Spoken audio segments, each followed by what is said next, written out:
एकनाथ खडसेंच्या राजीनाम्यानंतर आता भाजपमधली घटबाजी चव्हाट्यावर आली आहे, कारण एकनाथ खडसेंना मंत्रिपद परत द्या नाहीतर आत्महत्या करू असा इशारा भाजपच्या कार्यकर्त्यांनी दिलाय। रश्मी पुराणिक आपल्या प्रतिनिधी आपल्यासोबत आहेत। रश्मी, काय नेमकं घडतंय या संदर्भात, कधीची घटना आहे? भाजप कार्यालयाबाहेरच खान्देशीचा संग्राम या आघाडीने येऊन आत्ताच आंदोलन केलेलं आहे आणि त्यांची मोठ्या प्रमाणावर घोषणाबाजी सुरू आहे। त्यांचं असं म्हणणं आहे की खानदेशावर नेहमीच अन्याय होत आलेला आहे। खरं तर खानदेशाला कधी मुख्यमंत्री देखील मिळाले नाही आणि त्यांची हीच मागणी आहे की एकनाथ खडसे हे मुख्यमंत्री पदाचे प्रबळ दावेदार होते, म्हणून त्यांच्या विरोधातच पक्षामध्ये अशा पद्धतीने कोंडी करण्यात आलेली आहे, खोटे आरोप करण्यात आलेले आहेत आणि म्हणून एकनाथ खडसेंना त्यांची जी मंत्रिपद आहे ती तत्काळ परत द्यावी यासाठी आंदोलन झाले आणि मुख्य म्हणजे हे आंदोलन भाजप कार्यालयाच्याच बाहेर झालेलं आहे। त्यामुळे आपण बघू शकतो की कशा पद्धतीने भाजपामध्ये देखील सांगतेस भाजपमधलेच हे कार्यकर्ते आक्रमक झालेले दिसतात। धन्यवाद या माहितीबद्दल। याच आंदोलनाचा रश्मीने घेतलेला आढावा आता बघूया। एकनाथ खडसेंच्या समर्थनात आता समर्थक आलेले भाजप कार्यालयामध्ये आपण बघू शकत असाल। खानदेशांच्या हक्काचा नाही कोणाचा दाव्याचा भोंगाळ्याने 25 लाखाची लाच घेतलेली आहे, त्याची चौकशी झाली पाहिजे।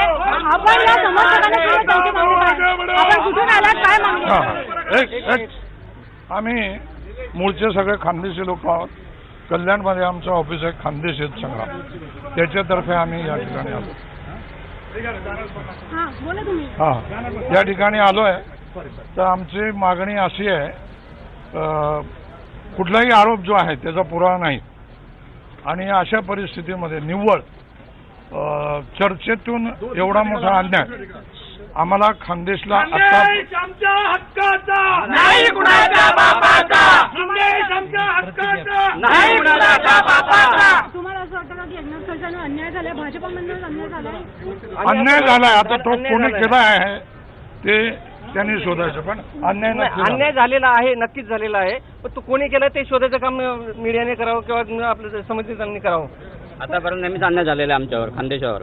हा आमचा तिसरा बळी गेलेला आहे, राजकीय बळी चौथा तिसरा गेलेला आहे आमचा।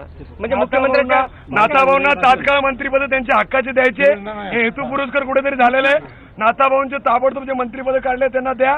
नाथाभाऊंमुळे आज जळगाव जिल्ह्यामध्ये भारतीय जनता वाढली, नाथाभाऊंमुळे आम्ही सर्व कार्यकर्ते आज इथे आलो। नाथाभाऊंसाठी आम्ही कुठल्या परिस्थितीत तात्काळ आत्महत्या पण करू, जीव पण देऊन टाकू नाथाभाऊंसाठी। काय सांगायचं मला एकच म्हणायचं आहे की हे जे काही षडयंत्र चालू आहे, हे जे काही माकडं नाचतात, या माकडांचा मदारी कोण आहे हा मदारी शोधला पाहिजे। आणि हा भंगाऱ्याला जे काही 85 लाख रुपये दिलेले आहेत हा चोर आहे, हँकर म्हणजे चोर असतो, याची चौकशी झाली पाहिजे। अंजली दमानिया जळगावमध्ये येऊन त्यांनी पुरावे आणले होते, त्यावर पण तुमचा विश्वास? माझं तुमच्या माहितीसाठी सांगतो, अंजली दमानिया यांना आतापर्यंत नितीन गडकरी साहेब आणि नाथाभाऊ ज्यावेळेस विरोधी पक्षनेते होते त्यावेळेस अंजली दमानियाला 2 वेळा दंड झालेला आहे आणि ती बाई स्वतः आप पार्टीने भ्रष्टाचारी असल्यामुळे आप पार्टीने तिला काढलेले आहे। हे फक्त माहिती अधिकाराचे दरोडेखोर आहेत। तुम्ही मुख्यमंत्र्यांना जाऊन सांगणार? मुख्यमंत्र्यांना भेटणार आहोत, भाजपच्या अध्यक्षांना भेटायला आलो आहे आणि मुख्यमंत्र्यांना त्यांना निवेदन देणार आहोत।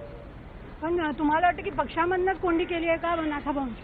हो, नक्की शक्यता आहे। पण का असं का केलं?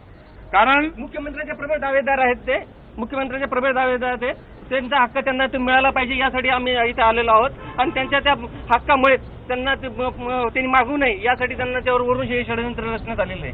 प्रत्येक पक्षाने खानदेशावर अन्याय केलेला आहे। आतापर्यंत आमचे 3 आणि नाथाभाऊ चौथे, 3 मध्ये मी तुम्हाला चौथ्यामध्ये सांगतो, भाऊसाहेब हिरे यांना बळी बनवला काँग्रेसने, नंतर उत्तमराव पाटलांना जनसंघने बळी बनवला आणि त्यानंतर रोहिदासदाजी पाटील यांना काँग्रेसने बळी बनवला आणि आज नाथाभाऊ हे एकमेव नेते असे होते की खानदेशमध्ये यांचं नेतृत्व होतं आणि हा एकच माणूस मुख्यमंत्री लायकीचा होता।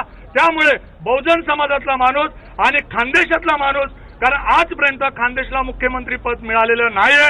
आज खानदेशमध्ये कुठलाही विकास नाहीये, रोजगार निर्मिती नाहीये आणि त्यासाठी या माणसाची जी काही धडपड होती ही धडपड हे आता आमची वाया जाणार आहे। हे आंदोलन किती तीव्र करणार आहे तुम्ही? आता कुठे जाणार? जोपर्यंत आम्हाला योग्य न्याय मिळत नाही तोपर्यंत हे आंदोलन उत्तर होतं आमचं वाढतच जाणार आहे। ही तर सुरुवात आहे फक्त। संपूर्ण महाराष्ट्रात हे आंदोलन आम्ही पेटवणार आहोत।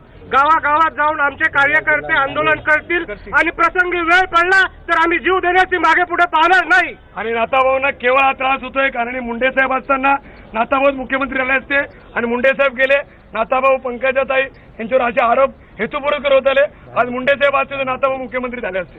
तर हे होते एकनाथ खडसेंचे समर्थक ज्यांचं असं म्हणणं आहे की नाथाभाऊ हेच एक खानदेशाचे नेते होते आणि त्यांच्यावर जाणून बुजून हे आरोप करण्यात आलेले आहेत. ते मुख्यमंत्री पदाचे प्रबळ दावेदार होते.